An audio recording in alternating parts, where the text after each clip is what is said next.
So you got your camera and you're thinking about upgrading to a new camera. Should you? I'll answer that question next. Hands-On Photography is brought to you from LastPass Studios. Keeping passwords on notes or spreadsheets doesn't work anymore. LastPass easily keeps track and creates unique passwords for every site you use. Visit lastpass.com/twit. This is TWiT.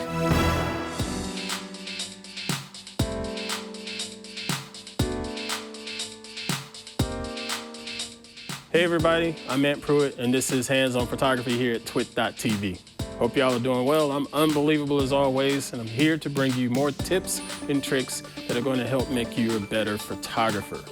I love doing this podcast each and every week and presenting it as a bit of a masterclass, if you will. So if this is your first time visiting, go ahead and hit the subscribe option right now in your podcatcher of choice. That way you can go back and download all of the previous episodes and watch them one by one as each week I layer on each different topic that's going to help build upon one another and make you a much better photographer and post-processor. I appreciate y'all joining in. I appreciate all the continued support, as well as all the feedback that you all send me at hop@twit.tv. That's our email address. But if you still want to know a little bit more about the show, head on over to our website. That's twit.tv/hop. Okay? So now let's go ahead and get into this week's episode, where it's not a tutorial, it's just going to be a little bit of feedback. I got an email from someone that's been a pretty common question among photographers that are getting started. I dealt with this myself, and I wanted to share my experience with you and keep it practical, if you will. So today's email comes from my man Brian, and he writes in, and he says, "Greetings, Ant. I've been looking at upgrading from an OMD EM10 Mark II to a full-frame mirrorless camera." Boy, that's a mouthful of specs and model names for a camera. And he originally settled on an MFT because he liked the relatively small size. I get that. And he has no interest in photographing any sports. That's totally fine. So he's shooting his children, and they all decided to play indoor sports. And definitely that's going to present a problem. And he noticed that because he says he has to shoot at f2.8 to get enough light into all the different venues that he's shooting. Man, that makes a ton of sense. So he was considering, doing a camera upgrade, and he wished he had written in earlier, and ended up buying a Sony a7 II. He hoped that the difference in sensor size, going from that smaller sensor to more of a full frame sensor, and the autofocus between that and the Sony would, help him out and sort of help justify that purchase, because he spent pretty much near $1,000 on that new camera. So now he's wanting to know, okay, would it have been better off to just get a lens, or should he just upgrade to a new autofocus system like what he was doing with the a7 II, or going to the a7 III? So considering where I'm coming from, do you think I made a mistake? Thank you. All right.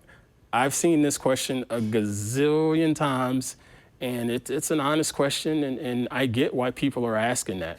When you get started in photography, people don't go out and buy the latest and greatest cameras, because the latest and greatest cameras are pretty daggum expensive. Heck, Canon's latest pro-grade camera will cost you about $6,000. I don't recommend that for people just getting started. So I always tell people to go into the entry level and pick up something like, for me, I like the Canon Rebel line. I'm a Canon shooter, so that's no secret. But I like the Canon Rebel line because it's fairly inexpensive. You can get them for well under $500 in most cases. And the lens options that come with Canon are pretty flexible.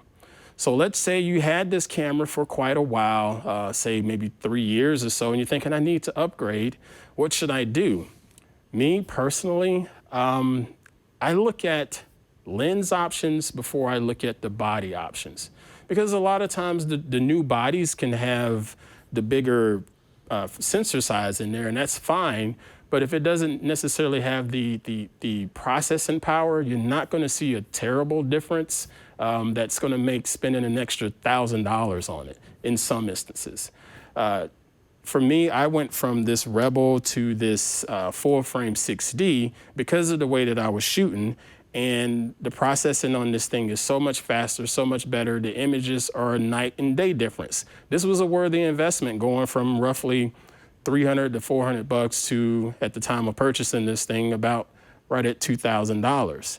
But the beauty, I kept this Rebel camera as well as keeping my upgraded full frame, because I can take the lens off of this full frame and put it onto this Rebel camera, and it's going to step up the game for that Rebel camera, or my old camera, if you will, because I put much better glass on it.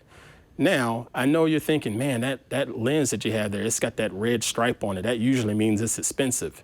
Yes, it does. Those lenses can be pretty pricey, so I don't recommend jumping right into buying expensive lenses.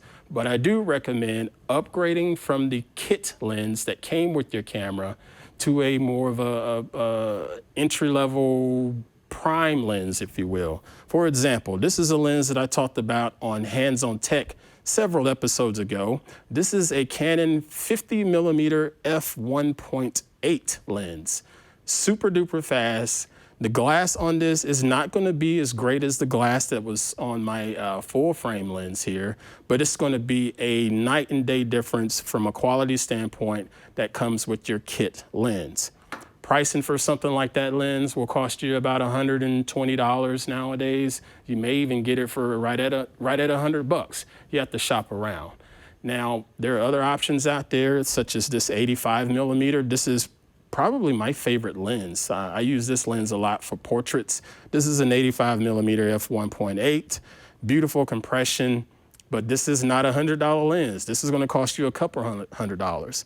Either way, that's not spending several $100s or $1,000 on a new body when you can take that lens and put it on your old camera body and make a huge difference.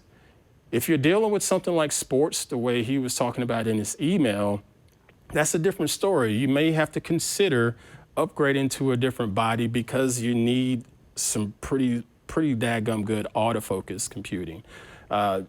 It's nothing worse than going out to the football field or basketball court or whatever to try to take images of your child, and you're missing focus on all of your shots. I've done it a gazillion times and it does not feel good. So if you're looking at something like that, I understand upgrading to a different body. But for me, I always tell people, don't look at a new body first. Look at a new piece of glass first. That will really make things look so much sharper, and it'll make your editing a lot easier too, because you have a clearer image there. All right, I appreciate that email. That was a good one, and it's a common question, and I hope this helps everyone out. All right, so that is it for this week's show. I appreciate everybody hopping in and watching us each and every Thursday here on TWiT.tv. Again, head on over to TWiT.tv/hop to see all of our subscription options, and check us out on Spotify or Pocket Casts or Google Podcasts, whatever their app is. Google is always confusing me with their podcasts. Check us out there, or whatever your favorite podcatcher is, and just search for Hands on Photography, hit the subscribe button, and download all of those previous episodes. And after you've done that, share that out with everyone that you know. Let them know that you're checking out the show, and heck, it'll just continue to grow our little community here at TWiT.